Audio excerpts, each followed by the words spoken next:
Welcome to Toffee TV. It is live at 5 here on YouTube, as well as Patreon. Good to see you, mate. Hi. Good to see you on this side of the camera. You're normally over there, manning, yeah, thanks. you know, operating all the cams. So it's good to see you. On YouTube anyway, if Yeah, you're on definitely, Patreon, yeah. you see a lot of me and everyone else. Yeah. A lot of Steve and a lot of anyone else. But you're here. I am good. indeed. It is good. Gary Ward is in at number 1 and says, howdy. Quite simply, that's all he has to say. Partner. Howdy. Partner as well, yeah. Howdy. Just a couple of things before we kick off. Ellis Sims, new contract. That's good. Had a bit of a chat about it today, Had a chat on Patreon about that one, a long one, but decent one. Yeah. The other thing, obviously, this broke yesterday, a lot of people weren't happy with it, is Everton holding the AGM online again as a virtual one. I've spoke about it on today's News Daily. What are your thoughts about that? Not surprised. It's easy. It's the fact. It's what they said. Rather than saying, you know, COVID, they sort of said, well, we don't have to do a business meeting. We're a private company. We don't have to do it, you know. But it's like we do this because we're nice, and you should be grateful. You know what I mean? It just felt a bit like more a bit like we can't be bothered with the fans. We don't have to do a thing if you don't like it. So be grateful for the online one you get in. The statement. That line in the statement. So yeah, that wasn't. The shareholders. Yeah, I didn't. That was a line I certainly didn't like. I think if you're gonna do the AGM online, and they feel like it can be done just as effectively online, then you've got to have the board there, wherever that may be. They all need to be together. They need the ability to ask them questions live. Needs to be without any There's always pre-planned questions, but there also needs to be the ability for back and forth for people to go and go, no, I don't like that. That has to be there because it's the only real time that people get to see the board and able to ask questions. I don't think it does anyone, no matter how good your reason is for doing something, I don't think it does anybody any favours if it seems like you are hiding away from what the issues are. The concept of an online annual general meeting, especially in the world's circumstances at the moment, I'm fine with. Yeah. It's like you said, I was going to say the reasoning which bothers me, and I feel like what you just said is exactly I don't feel like it's because of the circumstances we're in. We have 40,000 people at the match. There's a sleep out on Friday. They could have just gone Philharmonic and had a small gathering, but streamed it live, like I said yesterday to you. So I feel like the reasoning is because it's a sort of hiding away, backing down. It's a comfort thing.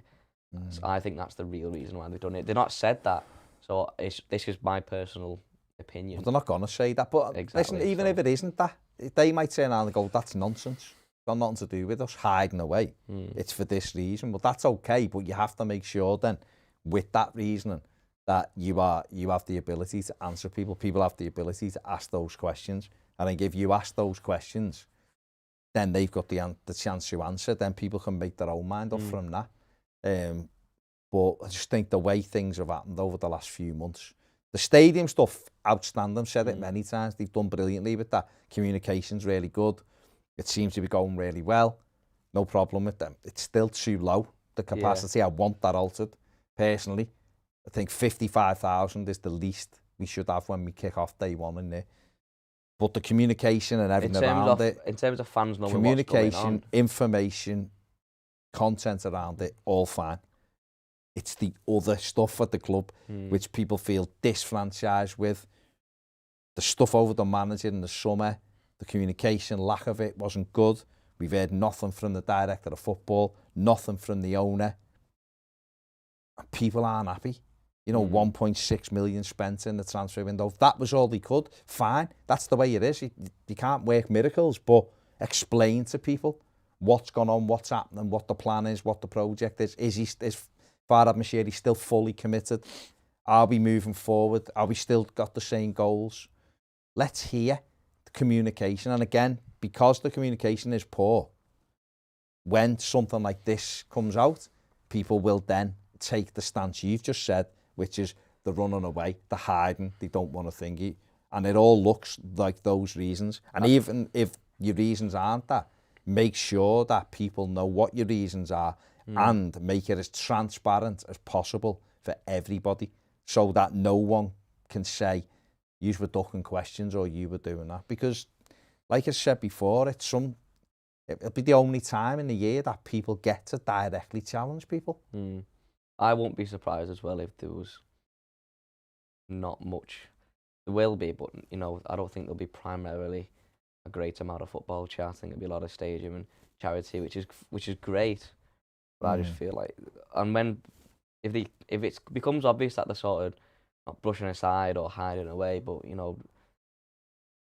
sort of avoiding the football area of the club, like it seems like they have done before, then it just becomes like, then the online thing becomes a bit more obvious. We are a football club, so you'd have to talk about football.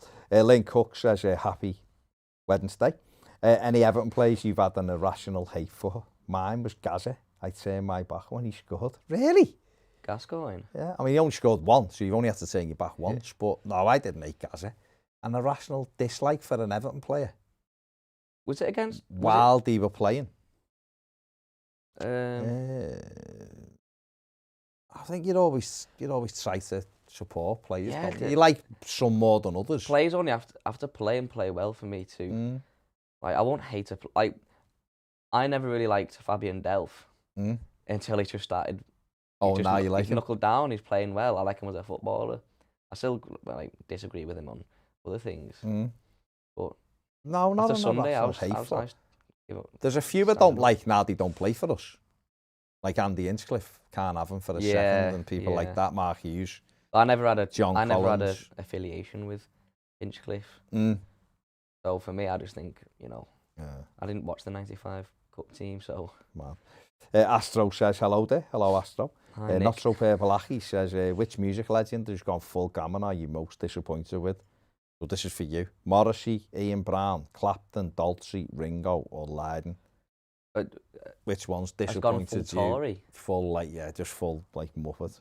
Daltrey, I like Daltrey. Probably Morrissey because I like Morrissey, Smith. yeah. But Daltrey made me laugh because he was massive Brexiteer. And then when we left the EU, he couldn't go on tour anymore, which was really, really funny. Not the situation, not funny, but him. Yeah. Being like that. It's quite ironic. Gary Ball says virtual AGM is easier to control. Well, it is. Adam Lilfer says nothing like logging into Facebook and seeing all your workmates sharing a video of a colleague getting caught in a paedophile sting. Fair enough.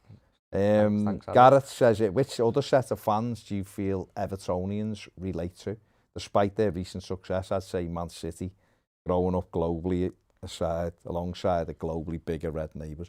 And I always had that thing with City of that they were a bit like us, in a city where the other half is big globally and of being, especially the way we had it in the 80s and that with Liverpool, 70s as well, but I was a kid, but at the 80s and then they're winning stuff and then we won stuff, it was amazing, and then they were still winning and then we had to suffer again after it because they've done things and we haven't. City had that with United winning for 20 years, but then obviously the money's changed that. But you still see City fans whose outlook is this will all go wrong, even now how good they are. And I've seen one saying, I enjoyed it more when we were in, we didn't have the money. I'm nah, I don't believe that for a sec. But maybe that. Maybe Sunderland fans having to live relatively close to Newcastle fans at this moment is quite. That'd be hard. That'd be hard now. League One. And Newcastle have got the takeover. That'd be hard. I'd say who have got an affiliation with at the moment, just because of the stuff that's gone on and watching the way the club was saved and all. That's Palace. I don't hate Crystal Palace. I like their fans and I like. I think they're all right. I like Steve Parish and all that. The way the fans saved the club and demanded something was done and Parish stepped in and all that. they seem to know who they are, so they seem all right. Steve Kelly says, all right, lads, hope you both well. Just been reading Lozano from Napoli could be available in Jan. Do you think he'd suit the Premier League? He's a hard worker. He's quite lively. Rapid, isn't he? He's quick. How old is he now? 25? 24, 26? 25, yeah. I don't know, Steve. I think he's an interesting option if he's on loan. Marcel Brands, obviously. I always thought Chenzel Under would do all right here because he was quick and he come to Leicester and didn't really do anything. So really I think it's always difficult to say, but you know, there's going to be some good players available on loan in January, so let's hope we're all over them. What have you got for us, Ned? Anything? Let's have a look. Mitchell says, not on socials much, hope Ped's doing well and making a speedy recovery.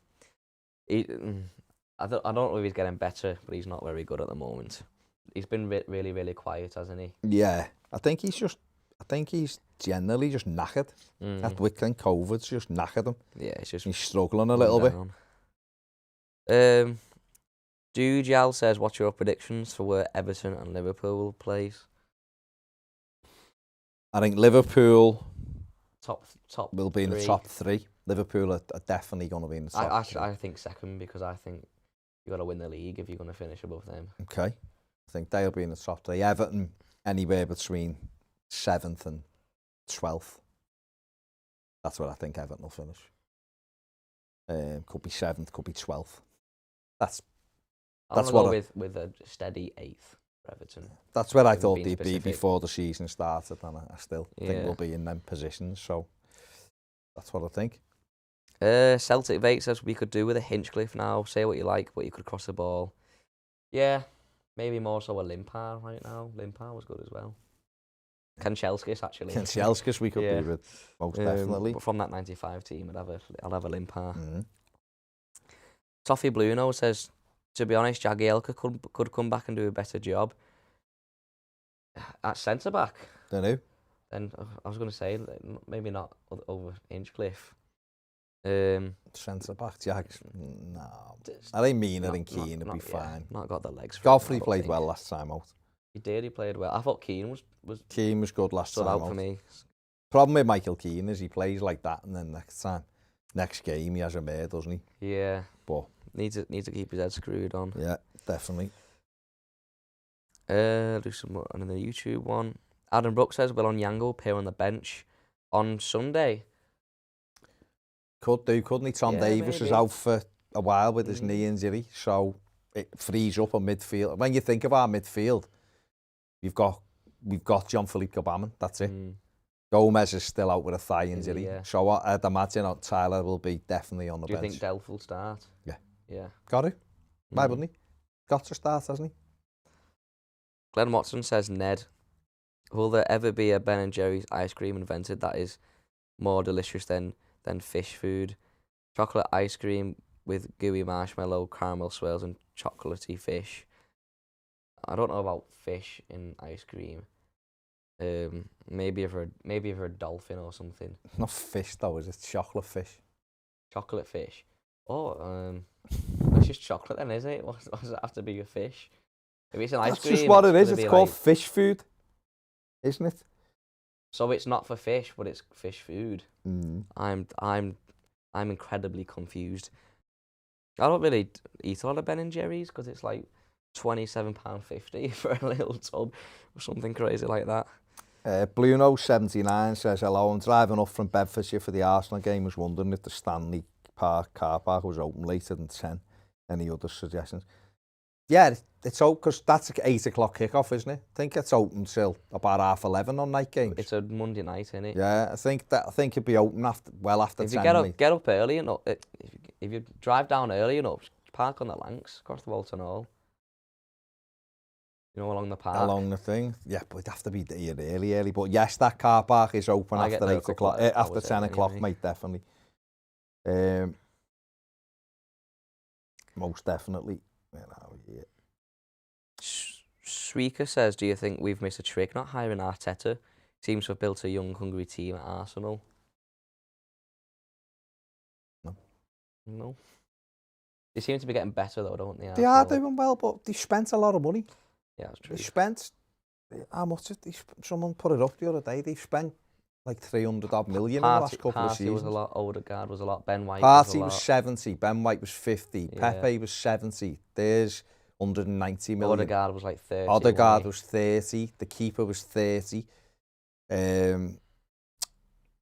Lukongo was 18. They've spent 300, someone put it up the other day, in the last 2 or 3 seasons, they've spent 300 odd million.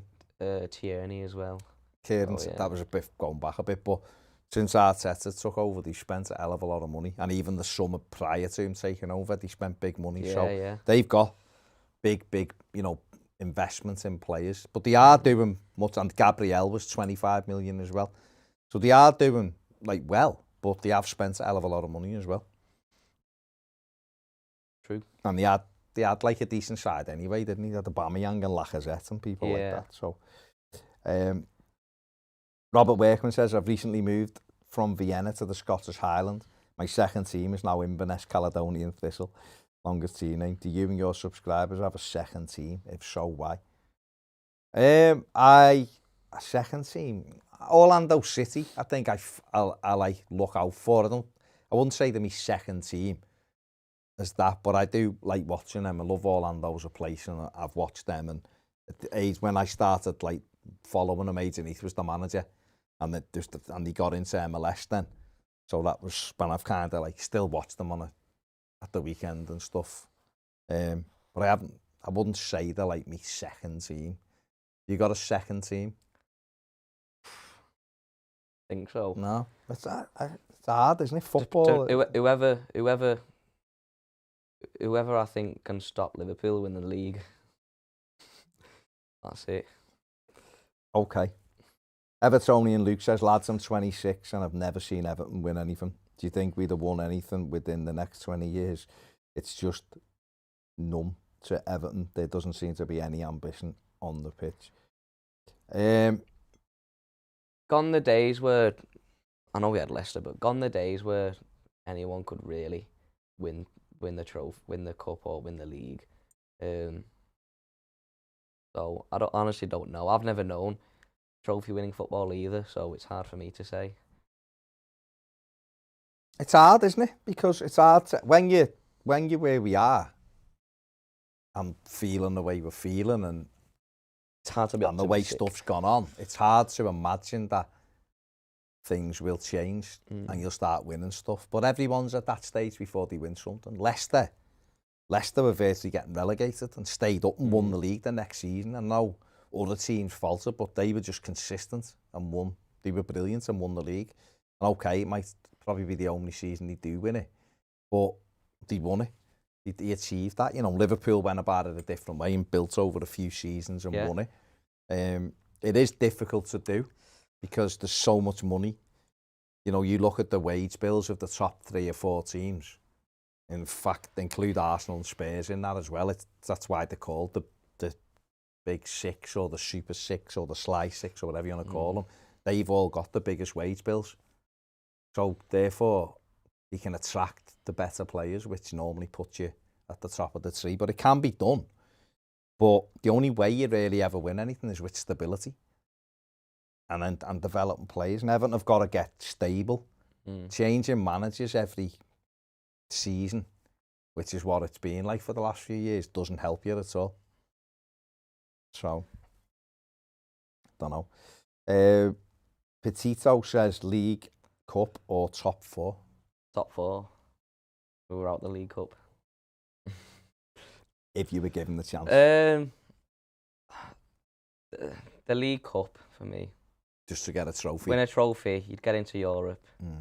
As long as you don't get relegated, which is high.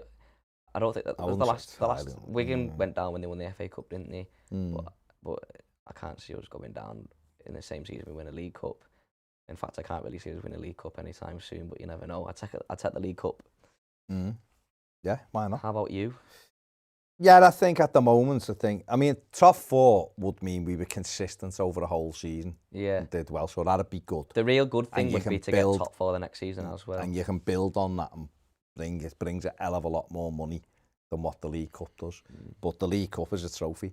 And to give Evertonians a day out at Wembley and see them win something would mean more than just going, oh, we finished top 4, we've got that money. Ideally, you'd win the League Cup, then you'd finish top 4 and build on it. But yeah. Do Everton, this is off Paul Callow, need a shitbag player who opposition teams hate but we love? And Garrett says, I suppose Richarlison's a bit like that. And when I speak to the lads in here, they hate Richarlison. They hate him. They know he's a good player. Him because he's like nasty though. Well, because he winds them up and he like throws tackles in, like the one on Thiago and things like that. So they don't like him. But we hated Suarez and he was brilliant. So when opposition fans hate a player, it's generally because they're good. There's no point hating, Cuco Martinez, is it? No one's hating Solomon Rondon at the moment, I think Everton fans hate Cuco Martinez, well, to be honest. But other fans probably will. Southampton fans might. Ahmed says, I live by Crystal Palace and their fans are really sensible and down to earth. I've been to see them this year. They play some decent stuff too. Additional point, Everton just cancelled my USA top, despite me ordering it on day of release. Typical Everton direct. Release one great thing and mess it up. Got in contact with them, so hopeful for some resolution. Yeah, hopefully they'll sort that out for you, Ahmed. Adam Lilford said, just realised my paedophile post sounded like I took pleasure in it. It's so shocking seeing people in this situation. What goes on in people's heads? I honestly don't know, Adam. Who knows, mate? Who knows? We've seen that this week, haven't we, with the bomb the other day and stuff like that. You never know what's going on. You say there's always things in life where you say, oh, that's a shock. They're the real shocks, aren't they? They wake you up sometimes. Obviously, I've had stuff that's gone on in uni, and then with the bomb thing, over the past couple of weeks, I've had some proper shocks.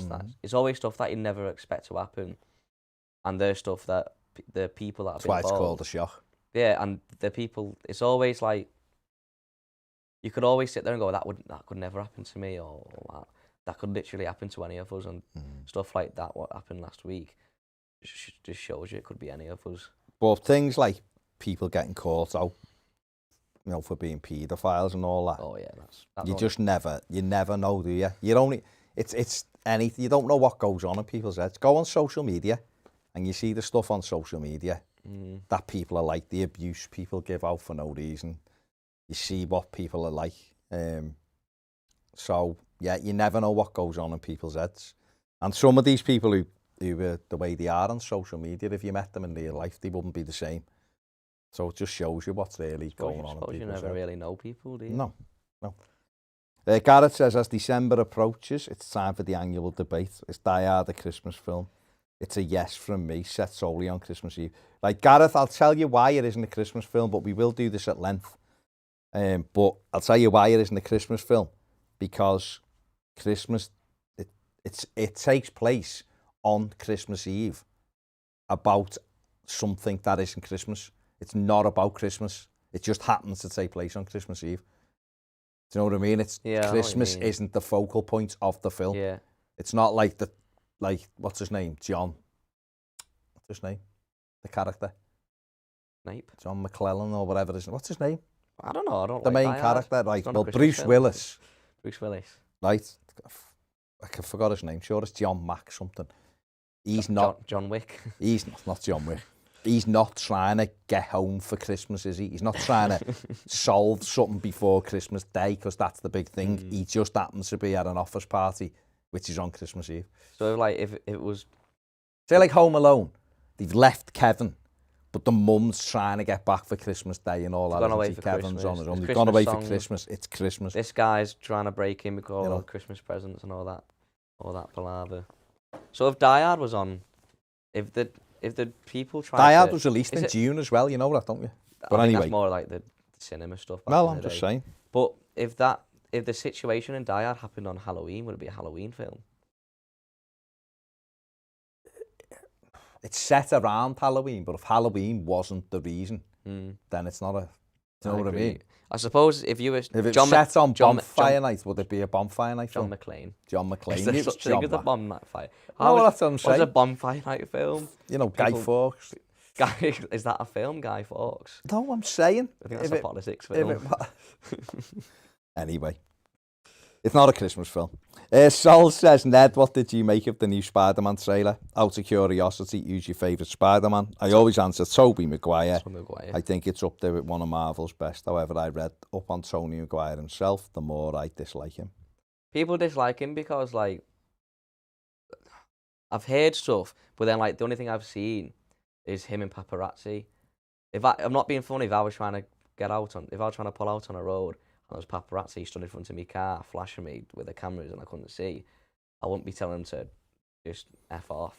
I'd be, writing a strongly worded email to their bosses. Okay, people saying John McClane, thank you very much for that confirmation. And the trailer was boss. Mitchell says, did you guys see the podcast with Billy Kenny? Such a waste, so sad, a waste of talent. I've seen part of it, I haven't seen all of it. I will watch the rest of it. I've seen like the first 25 minutes of it. Did you... He was in the Everton Academy, wasn't he? Mm. Isn't he in his late 40s? Mm. Did you play with him? I played, not for Everton, I played with him for Merseyside representative team. Did you really? Yeah. Played 2 games with him. He was supposedly a really good... Well, he was a year younger. He was supposedly going to be a really good player. Like he was Gerrard. good. He was good player. He played, I played up front, he played like number 10 when I played with him. Wasn't saying this on Patreon, someone asked me about him and he was good, but he was where he was playing. Like the last game we played, we won 3-0. I scored 2. He didn't score, but he was in that 10. You could tell he was a good footballer. But when they come off the pitch, I didn't think, oh my God, he's going to be amazing. And yet, when I seen him playing for Everton in midfield, he was brilliant. There was and that was only like a couple of years later. Do you know what I mean? Up to his level, maybe. Just unbelievably so, because that derby when he won the man of the match, he was fantastic in it. He was absolutely fantastic. And you just looked at him and he only played, something like 21 games for Everton. I'd never really heard of him much. And then you wouldn't have done, because he was in and then he was out the team. And he obviously fell in, as he says, 10 weeks after he started. He was an alcoholic. And he just that's what he was retired at 21. And you look and go, oh my God, this lad was like, I thought he went off to like lower leagues. He went to Oldham and then there, and then he jibbed it, 21. And he was like a Gascoigne for us. He wasn't at that level, but he was only young. But he could have been such a great footballer for Everton. And it's so frustrating and sad, really, the way it ended for him. But I've only watched like 25 minutes, half an hour of it. But I will watch the... Happens all the time, everywhere as well, doesn't it? So. Oh, but it happens. I remember when I was coming through as like a kid, so like 15, 16. And I was at Everton. Liverpool had a lad called Joey Murray, and he was a striker, and he was played for England, scoring all kinds of goals, and everyone was like, he's defo, he's going to play in Liverpool's first team. He looked like the next one on the block, you know what I mean? And I think he got into other things kind of thing, and he just never made it. And you were like, God, he was going to be like the next big thing, and it never happened. And you go through it and you see it. You've seen it with lots of young players for whatever reason. We had it with George Green, didn't we? We bought George Green, and he was the next Paul Gascoigne and all that. And he's had addiction problems. He's come out and said it. And lots of kids, other things take over, injuries, and, you see how they end up. He's a recent one as well, isn't he, George Green? Is he still playing now? I think he's still playing, but he's like semi-pro. I think he's only a couple of years older than me, George Green. No, he's about 26, 27 now. I'm 21. I think he's about 25, yeah. Well, hang on, Moyes has been gone 8 years. Everton bought him 16, 17, and had him earlier. He might be like 25, 20. I thought he was like 28. I'll have to check he's that. In his 20s. But it's sad, because he was someone who they rated highly, and it never really happened for him because of other stuff. Yeah. And there'll be, for every one of them, people will know everywhere, do you know what I mean? People could say, oh yeah, we had this lad who was gonna do this and gonna do that. 25, yeah. 25. So them stories will be around. But Billy Kenny, because he was in the first team and won man of the match in a Merseyside derby and did this and did that, people were like, he's gonna be our one. And I don't know, maybe it'd be looked after better nowadays. They get on top of it and grab it, whereas maybe then the support wasn't quite there for them, and it was allowed to just, sadly, you know, run away from it. I think the support's there as well for players who are getting released from clubs at a young age as well, which is it's nice to see. Mm. Yeah. Okay, what's happening here? People are just having that conversation with themselves. Anything going on Patreon? I'll do a couple of YouTube. You should have that lined up so that when I check Patreon, you've got that lined up. You quite clearly haven't, some patrons taking ages to refresh, so there you go. I think people are just having conversations with each other, that's why you can't pick it up. Where me spoons is Ellis Sims 23. No, he's 20. No, he's 20. 21 in January. January 2001 he was born. Mike Barrett says Pedro must be really ill. He hasn't posted on Twitter for 2 days. Yeah, that's very unlikely. He isn't well. In fact, I've just messaged him. He just said he's the biggest thing that he's got at the moment is the tiredness. Just got no energy, drained.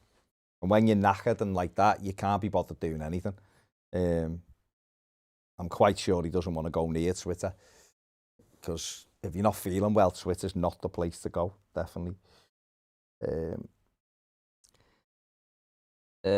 Petito says, as an Arsenal fan, I've got used to winning the FA Cup every other year. Watching you guys hunger for trophy makes me realise things at Arsenal are not so bad. Hope you guys win something soon. Yeah, even like when they've just sacked a manager and they're in transition, they still win trophies. So it's done. Yeah, Arsenal just had it really good for so long that you do have that demand for stuff, and then once it drags on, United have got it now, haven't they? United have had a couple of FA Cups, whatever, or a League Cup, but they want the league, and you know it's 2012 was the last time they won the Premier League, so it's 10 years this season. 12, 13, yeah. Or whatever it was, it's coming on, 12, 13, so it's like 9 years since they won it. They're not going to win it this year. Doesn't look like anyway. So all of a sudden, from winning it every year and being in the conversation, if you don't do things right quickly, you can fall away from that, and all of a sudden you're like that, and it's hard, isn't it? And we've had it for just a ridiculous amount of time now. You know, walking out of Wembley in 95, you'd have said to me 26 years later, you still won't have won another trophy. It'd have just been like, shut up. How long was it from 95 was the last trophy before? We won the league 8 years before. 87, wasn't it? So it was 8 years, and that seemed like an eternity. Yeah. And that was like, people were like, this is unacceptable. 8 years without winning it. And that next minute, bang, bang, and all of a sudden we're 26 years later, you know, and things have, the worst thing about it is obviously it's different now, and you've got to have money and you've got to have structure. You want to see progress, you want to see your team building, you know, and moving forward, and that comes from everywhere. It's not, this just isn't on Rafael Benitez, it's on the whole football club, it's on the board, it's on the director of football and the recruitment team. You know, like you mentioned in Arsenal there, and that, you know, the Arsenal fans just spoke then. At least they look at their team and go, well, there's some good young players here.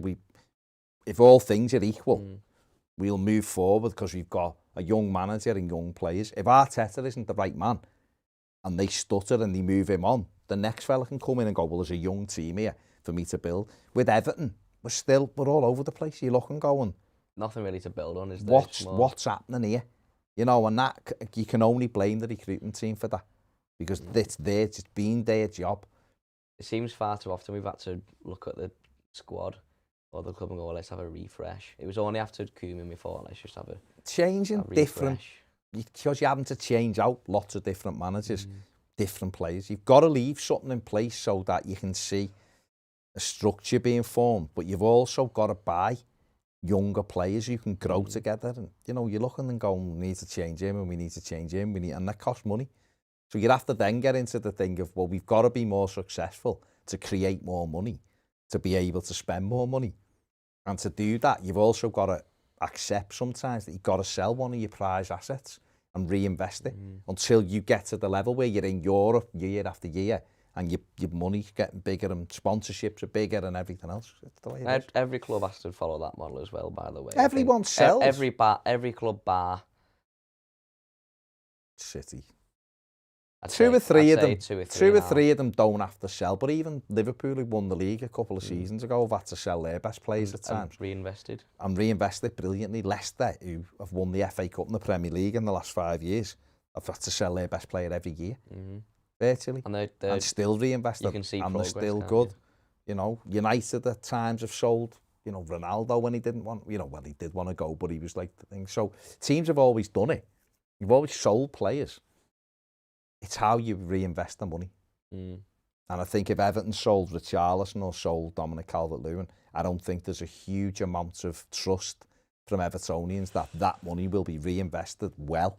If you said we're selling Richarlison for 80 million and we're going to get Luis Diaz in from Porto and we're going to get another young box-to-box midfielder and a right-back and a striker with that money, and they're all, you know, young players who we think are going to really propel Everton forward. A lot of Evertonians would go, okay, we can deal with that. Because what you're doing is this player wants to go. We've had a good thing out of him. We've made money on him. And with the money we've made on him, we're reinvesting it into the team to take the team forward. And people that go, okay, I'm all right with that. But you look at it and go, will Everton sell for what he should? Who would he bringing in with that money? Did he know who they want? Because it does seem sometimes like it's just the looking around going, oh, we've heard of him, we'll buy him. Oh yeah, let's pay 30 million for him. Let's grab him when you go. I think fans would refer back to Lukaku, and that was a similar situation. I think buying 4 number 10s. Well, that was the thing, and although you can't put that on Marcel Brands because it wasn't him at the time, but he's here now. But you've got to. That's what I was saying. But you can stick a Wobie on Marcel Brands and go, well, rather than, because you couldn't get Zaha, why didn't you have a European winger lined up who was a fraction of the price, who was younger? Do you know what I mean? Because a lot of people will look at the Wobie thing and go, well, it not really worked. We got him in, we didn't really know where to play him. It wasn't like we were bringing him in. Zaha would have come in and played wide or through the middle. Wobie come in, plays wide but doesn't score goals, didn't score goals for Arsenal. But he should have, his position in that team was a number 10, really. He probably should have gone in as a number 10 into Silva's team that summer. I only remember Silva playing him number 10 once against West Ham. And he was good, and we were really good, and we won the game. And then he took him out and put Sigurdsson in it, and that was it. And it was almost like, yeah, you've done that. He played twice there. He played at Sheffield Wednesday in the FA Cup, in the League Cup, and we won 2-0. He scored, didn't he? No, Dom got 2. He had an assist, or he might have had 2 assists. No, he had 1 assist. Was it when we scored the header? That was Lincoln away. Oh, yeah. But he played him at number 10 at Sheffield Wednesday, and we won 2-0. And he played him in the league against West Ham in the 10, and we won 2-0. And he played well in both games, and that was it. After that, Sigurdsson was back in. Because he scored against West Ham, wasn't it? And it was over. So, yeah. Okay, where are we? Wormy says we need top recruiting of young talent so we can sell them on. You can't sell 30-year-old bang average players. Yeah, totally agree with that. Petito 100 says, I had COVID last year, it's horrible, hope he gets better soon. It takes your energy away in a ridiculous way. Yeah, it's horrible. Yeah, he said eating is a real issue, like, just knackered eating and stuff. Can't wait for my booster. Not good. Ruben de Souza says, think Harry Kane will continue international form, or is it because it's San Marino and Albania? Was it Albania or Andorra? It was it was Albania on Friday. Was it Albania? I said Andorra before, didn't I? Oh, did you? I do remember beating 5-0. I don't know. He's not looked great in the Premier League, has he? He's looked off it. He's looked ineffective. I think if you give him chances, he'll score them because he's a brilliant finisher. But the Premier League is about pace and people getting in his face. So he's got to up his game. But he's been brilliant every year, so I wouldn't be writing him off. But I just think he looks like someone who's lost a little bit of their mojo because I think he thought he was going to City. And it's up to Conte to get him firing again, isn't it? Leo Cristal says, what do you think about the board for the AGM? Decided not to hold it in person. Is it cowardice? Well, done this right at the very start, Leo. I don't know whether it's cowardice, but I think if they're going to do it, if they've decided that's the way to do it, I don't agree with it. I think it should have been done in person. But if they've decided that's the way they're doing it, because A, maybe COVID's still an issue, although we all go to stadium, but I suppose we're outside. And B, because apparently it was the best attended AGM over the last few years, then fair enough. But you have to, for me, the board has to be all together on it. So, and they have to take live questions, and there has to be some back and forth. Because I think once you start saying send in pre-planned questions and they can look it over and think about what they're going to say and all of that, then it loses, I think, any credence, really. I think face-to-face would be better, definitely. And what it does is, even if that's not their motives, because they don't want to face people, it gives that impression that that's what it is. Because it's been poorly communicated. There's been poor communication from the football club since Ancelotti left. And that's a fact. Unless you're talking about the stadium, which I think has been really good. Said it before. I think the stadium stuff been brilliant. Transfer-wise and squad-wise. Transfer, director of football not speaking, the owner quiet, information over other stuff just non-existent. And so people start getting upset with the club and it snowballs. We've got a manager in that a percentage of fans didn't want and still don't. And the club have done nothing to kind of smooth that over. They've not done anything to try and get them on people's, or get everyone on his side as well, have they? Well, it's not. I don't think if some people don't like him, I don't think they're gonna like him no matter what the club do. But there has been. It's just a disconnect between the there is a club disconnect. and the fans. I think disconnect. I think it comes down to communication. I don't think the communication at Everton's very good. I just feel like it's... And they've got people there who are very good, but it doesn't come out that way because of the others. I don't know, whoever overrules it's like them. it's the people's club, but the club doesn't like the people. Is it the people's club? That was a catchphrase that Moyes used nearly 20 years ago. So maybe times have changed now, and they need to do something different. Semi-Charm Life says, how didn't we have a proper centre forward? To spell Dom does my head in. To cover Dom, I guess he means. Poor planning again, really. I don't think Rondon wasn't meant to come in and cover him straight away, wasn't he? He's more to bring him off the bench. He was a sub, wasn't he? I think the problem is what you're looking for. And I don't know whether you can always do it, is people, fans, me, I want the squad to actually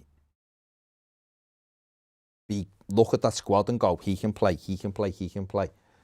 rather than going, oh my God, if he's out injured, what are we going to do? Do you know what I mean? There's too many of those areas in our team where you're looking and going, what can we do? He's not like him, and we haven't got a young, mobile striker who we can trust, who could have come in for Dom. And hopefully that'll be Ellis Sims, but he's not kicked the ball in anger all season. He's not played in our first team, so we don't know. Do you know what I mean? There's just a big group of different players in it. There's no like for Decore. Decore's the one. There's no right back. No like for Dom. We don't have a great deal of wingers. In fact, Townsend, Gordon and Gray are wingers. I won't really say Warby's an out-and-out winger. No. You know, it's just a group of players put together, and Rafa's got to do what he can with them. So I think now we just need to start building. Get a right back in. Get a like for Decore. Young, mobile. Get a striker in who can maybe do a job up front. Yeah. Maybe do a job wide as well. Get a left-footed right winger as well, if that's what you want. You've been going about it for years. Look at the annual general meeting 2 years ago when they said we've got one right winger. 2 years down the line, we've got one right winger. You know, at least now we've got a left-footed right winger. But Townsend, it's not great, is it? It's not great. Bunsey Boy says, tell Ped to take his time. My wife had it and she's never ill. Took her 2 months to get back to normal. Even now, she struggles on walks. Jeez, that's not good. Hope she gets fully fit soon, Bunsey. Gary Ward says Twitter is a rough place when you're at full health. Absolutely. Getting worse every day. Adam says, I guess the question really is, if Everton were top of the league and flying, would the AGM still being held over a Zoom call? No, it's a good question. So. Yeah, it's a good question. I don't think so. It's a very good point. Okay. Something there. James P says, seen the madness on Bowler Street. Police have pushed people back 100 yards after raiding a house. It's not good. It's not good, is it? Glenn says, Baz, only question. Just got round to watching Howard's Way. How? How have you only now just got round to watching it? How good was Kevin Sheedy at free kicks? I was only a toddler for the Ipswich game. He was unbelievable, Glenn. Really. The old, when we got a free kick, Sheedy. My dad always says best left foot he's ever seen. It was unbelievable. That Ipswich one was ridiculous. I was at Goodison for the Ipswich game, obviously, but I was at Goodison when we recreated it for the film with Sheedy. Sheedy or Baines on a free kick for you? Sheedy. Like, 1,000,000 times out of 1,000,000. Baines was great. Baines never scored a free kick at Goodison, did he, in his career? No. But Sheedy's free kicks were incredible, mate. One of the best left foot ever. Shrikar says, you think Ramsdale competition in the England team will have a positive or negative impact on Jordan Pickford? Positive. I think it'll fire him up the same way Nick Pope did. There's a lot of hype around Aaron Ramsdale at the moment. I don't know why. I think he's a decent keeper, plays for Arsenal. He plays for Arsenal, so maybe that's it. But it's good. It's a good thing for Pickford. It'll push him. I think he's been doing well anyway. This has happened many times. He's England number one by a fair way, I would say, at the moment. And Nick Pope is rubbish. I don't think he's rubbish. I just don't think... He's not quite Pickford, is he? He's not Pickford because he's no good with his feet for the start. I think he's a good keeper, but... I just think the media don't like Pickford. Well, they don't. They don't because there's a back thing for it, isn't there? Johnny says, hello, fellas. Bit off topic here, but I've just signed my first record deal and I'm buzzing. Hopefully play a gig at Goodison before we move up the Toffee. He's right, Johnny. Johnny Hodgson. Yeah, good luck, mate, with that. Congratulations. That's fantastic news, that. Well in, mate. Proper rock star him, you know. Fair play to him. I'm saying that's boss because I love people doing well. That's brilliant. It's right, boss. Johnny, mate. Okay, just catching up there. Eugene says, would you ever take Ross Barkley back at Everton if he leaves Chelsea in January? I'd take him on a loan. I won't be spending money on a... He's a good player, but if I was going to be spending money or investing in a player, I'd be going after a young, mobile centre midfield. But I'd take him on a loan. If he gets his head screwed on, which is... He's doing well for Chelsea as well at the moment.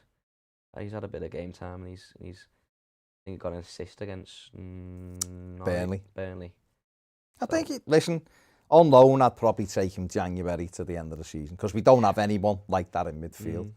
But there is other players who can do the same thing. So you'd look at them first. But if we're getting to the end of the window and we still needed that and Barkley was an option, then I'd go, well, let's give him a go and see what he can do. With the Corey and Allen behind him, we might he'd give us something we don't have. But there is other players who can play that position as well, So make sure you hit that like button. Thank you. Cancel out the infiltrators. Mitchell says it is difficult getting a like-for-like for Decore because he's two players in one. No, it is. But there are midfield players who can cover the ground and work hard and are mobile. I just don't think we don't have any of them. Tom Davies can do his job at number 6, can't do what Decore does. Gomez is decent on the ball, is good on the ball, but can't do the job that Decore does. Delph's come in and done really well sitting, but he can't do the job Decore does. There's nobody in our squad. Idrissa Gana-Gueye isn't a like Decore, but Idrissa Gana-Gueye would be that sort of like-for-like backup option or like-for-like cover, you could say. Not like-for-like player, but energetic, mobile, can get us up the pitch, win the ball back. Zakaria is one we could get. Yeah. He's one we could get. Sangari would have been a good one. Sangari would have been sound. Big, mobile, gets around the pitch. Definitely. Good defensively. I think this is strong point. Sangari is a good holding midfielder.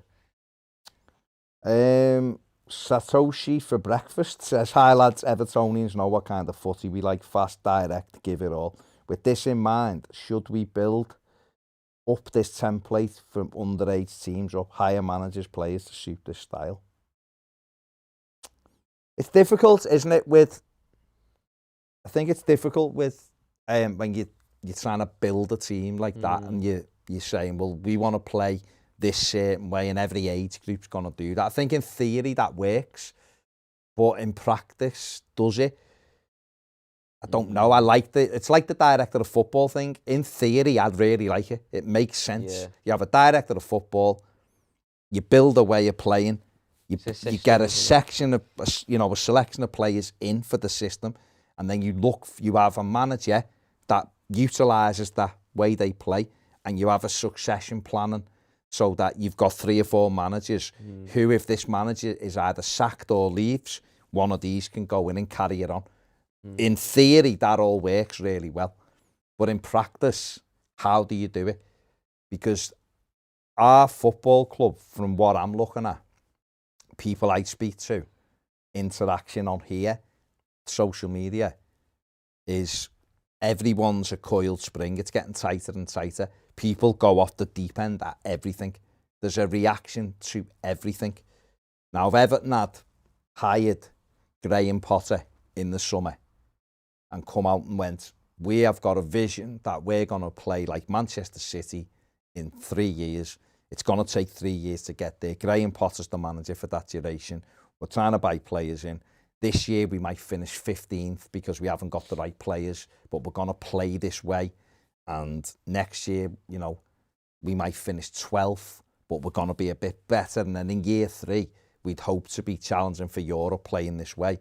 Would Evertonians go, all right, I'm prepared for 15th and I'm prepared for 12th, that in 3 years we might be getting into the Europa League? I don't think they would, not a chance, because we'd lose a couple of games and the knives would be out. And I think that's where we are now, and I'm not blaming people for that, because football is, you want to see progression. And so when you're building something, you want that quickly. You want to see evidence quickly so you can go, we're all right, we're going to get where we want to be quicker than we all thought. It's difficult to do that. It's difficult to do it. So I don't know whether Everton could do it that way. Yeah. I think trying to do that when you're like top 6, 7, 8 side, I think is more palatable, because you've got good players, and then you try to change the way you're playing, but you've still got people that can put the ball in the net, which carries your process forward. When you haven't got those players, and it's really difficult to implement, because you need patience. I don't know whether we've got the patience anymore, because we're that worn down. I still think there's simpler stuff to go about. I know the manager gets the youth team playing the same system, getting the play. So if you need a player, they can come and slot in. They play the same system before. Whether that means you need a change in staff or change in coaches, I don't know. But like we've seen already, there was a change in staff very recently in Donachie, and I don't think there was an uproar or anything about it. So that seems the manager's come in and implemented some ground rules and making a change. We'll see. Only time will tell. Only Positive. time will tell. Mohammed Alabadul Kareem says, I watched Matheus Nunes with Portugal. What a player we missed out on. Proper Decore replacement and one for the future. Another one we missed out on. If we didn't have the money, what they wanted, mate, there's not really much we could do. He was the Brazilian lad, wasn't he? Yeah. Syrian Zillion says Baines double on free kicks against the Hammers will stick with. Yeah, they were 2 wonderful free kicks in a game. Absolutely. Both in front of the away end as well. Oh, God, superb. What a kit as well. The Newcastle Rocket was... Newcastle Rocket was brilliant. Stupendous. Chelsea in injury time, the FA Cup was brilliant. No, Baines was superb. One at Spurs in a 1-1 draw.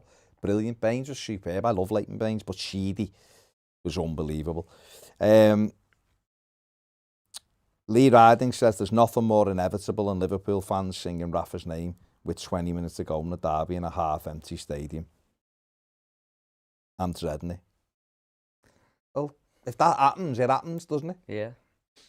Who knows? Everton could get a result and win the game, and the stadium will be full and bouncing. So, yeah, you're right. It could be the other way. It could be, but who knows? You know that train guy, Francis something. There was put a video of his TikTok, and his mate who drives the trains like beeping at him. Yeah. And he's going, "Thanks, Gordon! Oh, thanks, Gordon!" Someone clipped it and put it on Twitter and put when Gordon scores the winner in front of the street end. There you go. It's funny. There you go.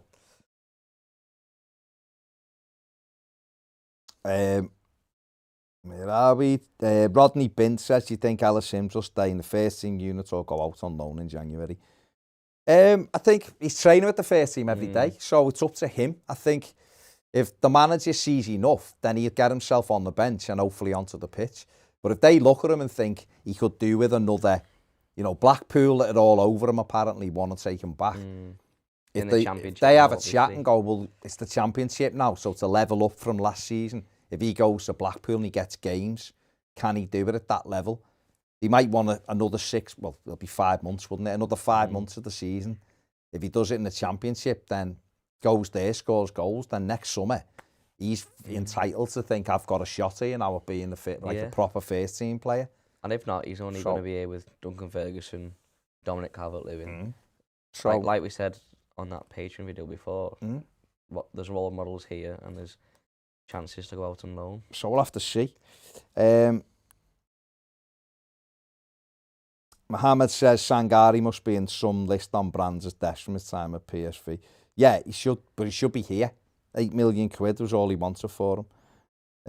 He's gone to PSV though, hasn't he? In the summer just gone, Sangari. He went last summer, didn't he? Yeah. When we wanted him, yeah. Wormy says, Baz, why do you say Tom can do a job at number 6? Number 6 is a deep-lying defensive midfielder who covers the centre-backs, breaks up play. But Tom can't even. Because he played there under Ancelotti and was good. That's why I said he can do the job there. Tom Davies? Yeah. Did he say he can't defend? Yeah. Good tackler, Tom Davies. Mm-hmm. If you look at this... If you look at his numbers, the numbers last season, he was like... That's the role he can do. Yeah. He's not... I'm not saying, he's one you'd pick over the best ones, Calvin Phillips and all them, but that's the job he can do. He's not a box-to-box midfielder, is he? He's not. He can't cover the ground like the core can. So I'm just saying, if in Everton's squad, he's the one who can probably do that as a backup player.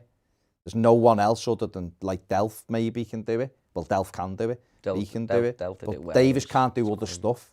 So that's the role he can do. Whether he's good enough remains to be... I mean, that's a different conversation. I'm just saying that's the job that I think he can do. Don King rather says 500 million spent. Would you have patience if you were Mashiri? No, but you know what I would have done? I'd have got my own people in to run the football club. Yeah. That's the one thing I would have done. There'd have been a clear out of people there and my own people would have been in running it. 100%. Frayne, 1950, says good evening. Adam Brooks says ignore. That's good evening, isn't it? Tinello says Tom Davis was awesome at number 6 last season. I think he done all right. I think he done well in most games. It was when he moved them and asked them to do something different that I think he struggled. It was when we started playing that narrow, like 4-3, 4-3-3, where it was like a number 10 behind 2 strikers. And they'd have, who did they have sitting? I think they had Alan sitting. After Alan just come back from injury, and they moved Tom up, and he had Tom getting forward. Decore was out the team. It just didn't work well for him, and he had Gomez and Delph. I think when he moved them and he put him in Alan, and he let Alan sit, and Davis moved trying to cover. It just didn't work. He's not quick enough either. Bunzy Boy says, I was at that Ipswich game and no one was surprised with the retake. He was unbelievable. Yeah.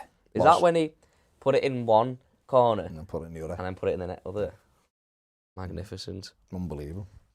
Paul Callow says, do you have any rules at home regarding how many time All I Want for Christmas Is You is played each day over the festive period? No rules. Can be played wherever. me. Christmas. Who doesn't love Christmas? Well, some people don't, but I do. The Grinch. The Grinch certainly doesn't love Christmas, no. Wormy says, I like Tom, but he confuses the hell out of me. Not solid enough defensively for 6, not a box-to-box, not technical enough for a cam. And yet he's played 158 times. 6 managers have played him. So they obviously see things, don't they? Adam says Onyango needs to feature on the bench as depth. Yeah, definitely. And I think he will now. I think he... we had 9 players on the bench against Tottenham and only 1 keeper. Those 8. 8 outfield. I think he will because Davies is out now anyway, isn't he? He's going to be out for well over a month, I think. So Onyango can definitely be on the bench there. He'd have to be, really. He's probably our only other midfield choice after Gabaman. I don't know when Decore will start to feature back on the bench, maybe in December. Well, there's talks that Decore might be available on Sunday. I don't know. It hasn't been confirmed. I wouldn't risk playing him, not in a game. No, that wouldn't be the game I put him in. Definitely not. Brentford away the week after is a game Everton should be looking at as winning. Well, there's your more winnable. And that's the one where you want your team that's going after it. So, yeah. But, you know, if he's fit enough, then why wouldn't he play? That's what Benitez would say. If Decore is fit, why wouldn't you play him? That is true. I'm just doing a quick refresh on Patreon. Okay. Nothing there. Gani Mead says, didn't the under-21 manager get the sack? Didn't he get the under-21 manager the sack? Who? He's on about Rafa? Or Tom Davies?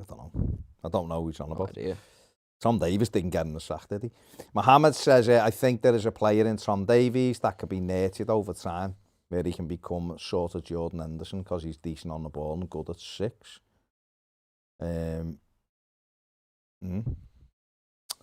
Dark Art says Palace beat them. City. Yeah, listen, Man City are beatable.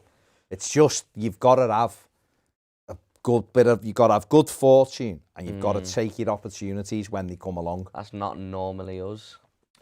But it can be done. I think like David Moyes used to do that, didn't he? Look at the teams who were winnable. The games where you won, if they're above us and they couldn't really see us winning, then you could afford to rest some players because it's not a win on paper. And I suppose this is the thing. You don't want to risk Decore when we might not win anyway. It might not really make much of a difference. Playing for Brentford, where we should really, is the best chance we got. Certainly the next 3 or 4 games to get 3 points. So make sure we get the 3 points because if we don't, we've got City, Liverpool, Arsenal, Chelsea, Leicester, Palace away. So get the 3 points at Brentford. A lot of winnable games there. Yeah, there's a few, but I'd say Brentford, out of all of them, is the most winnable. No, Brentford's definitely the one they'll be looking at. But City, Palace went there and won 2-0, didn't he? But the thing is, Palace went there, scored early, defended for their lives. City had a goal disallowed that was tight. They missed a half full of chances. Rodri missed. They had a man sent off. He got sent off in the first half. You know, they were down to 10 men for the whole of the second half. Palace rode the luck, cleared things off the line, and then broke, and Conor Gallagher scored the second at injury time. And that's how you do it. But, you know, Everton have got to be disciplined, and it'll be difficult. There's definitely no thingy. Tommy Tickle says, Baz, who would you have over for tea? John Moss, John Collins, or John Bishop? I'll just have 2. John Bishop. In me tea, please. John Bishop out of 3. Tough though. Don Robbio says, my missus put the Christmas tree up today. Shouldn't be done till the 15th of December. Changed my mind. No, it should be. That's a bit late. I mean, today's a little bit early. You know, marginally early, but 15th of December is far too late. Go with like the 1st of December or the end of November. The 1st of December is a Wednesday this year, isn't it?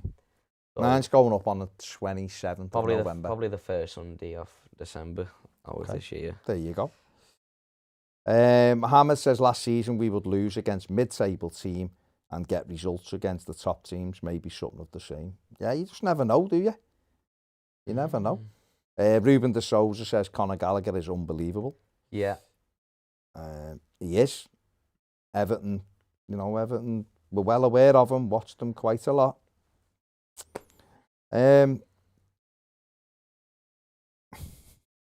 Glenn says, Baz, only question. It's not too distant future. Toffee TV is so popular that Sport Relief try to cash in by hosting a Baz versus a Premier League referee boxing match. What's your entrance music for the ring walk? Like I said yesterday, help, maybe. You? Help. I don't think you'd have to have a boxing match. I think you'd just go ref a game and school him. Say, watch this. Raw ass for the referee. Yeah, watch this, Kavanagh. Raw ass. Yeah. Ruben de Souza says, scary when you think Gallagher and Livramento go back to Chelsea. Is Livramento on loan, is he? No, they've bought him, haven't they? But they've got the buyback. Oh, have they? Yeah. So, he's only 18, isn't he? So, Gallagher might not get a look in at Chelsea, though. No. Although he's doing well. He's very good. Everton have watched him for a while. They sold us Lukaku for 30 million after a great season. I'd go and get Livramento. Yeah. Livramento. I'd go and get Gallagher. I'd get both. Livramento is a good little right back as well, though, and he's only young. Steve Gray says, does anybody else feel as though there's nothing to be optimistic about on the field for the next couple of years? We were saying this before, isn't it? The motivation, and like I asked you yesterday, are we playing Saturday or Sunday? You've got it. It's hard to stay optimistic. Yeah, about you've got to though, because otherwise, what's the point? But it's the reason you keep watching Everton and staying invested or keep going to the match is for the hope. You only go to the match for the hope you can win. It's the hope that keeps you going. If things can change very quickly in football, definitely. You've got to have a little bit of good fortune. You've got to hope things run your way and injuries and stuff like that go your way. And it can change. In a couple of wins makes you very optimistic. But it's difficult when you're in the middle of a run we're in at the moment. It's very difficult. We've got tough games coming up. And your players aren't fit. You do start just going, God, what's the point? But there's been lots of what's the point moments over the last 20 years. But we're all still here. And you've got to hope that it'll turn. Eugene McGeever says, high praise for Gordon. Yeah, that'll be in the news, I think. Adam Brooks says, what are your thoughts about the rumours linking us with Callum Chambers as an alternative to Ainsley? Callum Chambers isn't an attacking right back. He's a bit like Mason Holgate. He's a sort of mobile centre back, can play right back sort of player. I don't think he's very good. I wouldn't be going near him. No, that's just my opinion. I thought he was a little good prospect when he was at Southampton, and then early years under Wenger with Arsenal, he looked good, but nah. Darren Cooper says, hi guys, as a supporter of Everton and Wales, what would you say to Everton signing Nico Williams from Liverpool? Young, pacey right back, can also play left back. If you watched him last night for Wales, he did a good job. He has done well for Wales. I don't think Klopp would sell him to us. I don't think they want to sell him. But he can do the job. I'd have Brandon Williams from Manchester United, but as a right back. Yeah. I don't think he's very good at left back because he's all right-footed, but he's quick, direct. I'd trying to get him. I thought he was good against... I thought he was okay against us, considering he was playing on the left. Very quick, natural athlete. He beat Godfrey a couple of times, didn't he? Gave him Godfrey a couple of problems. So I'd try and get him for Everton right back, definitely. Young, he's only another one who's young. Nico Williams does look decent for Liverpool, but I don't think that transfer would ever happen. But Brandon Williams, maybe. Brandon could be that little, like, niggly and nasty. Why do you want him to be niggly and nasty? I just want him to be up and down. Well, hard-working and he's nasty. Yeah, I like nasty players. Do you? Fair enough. Sums you up, really. Right, last couple, and then we're going to go. Hit the like button. Get us over 100. It'd be appreciated, given we've had quite a few reds in the comments. Have we? And on the thumbs down. I saw a few. Couple of bitters on the thumbs down. Saw a few Merseyside red ones. Mike O'Glenn says, what about the rumours concerning Aaron Ramsey? He's not someone I would get. I just think it's an easy link. Oh, it's an easy link, but I wouldn't. He wouldn't be for me. Not what we need. And, that's it. Not what we need. Johnny says, out of the rumoured transfers, do you think any of them are realistic? Silly season is about to kick in, but out of who we've been linked with so far, are any of them possible? It's difficult to say if they're possible. I'd say Longstaff maybe. Yeah, Longstaff I think is one I that think, I could see happening. yeah, Patterson maybe. Patterson from Patterson would Rangers, be possibly. a good time to sign Yeah. right now. We've got players who can play it right back, so Yeah. he's not too much. He doesn't have to come and make an impact, and he's, you know, he's doing done well for Scotland, and he's got good potential. Yeah, yeah. They've still got their captains there right back, so probably less reluctant. And does well as well. Yeah. So yeah, maybe those couple.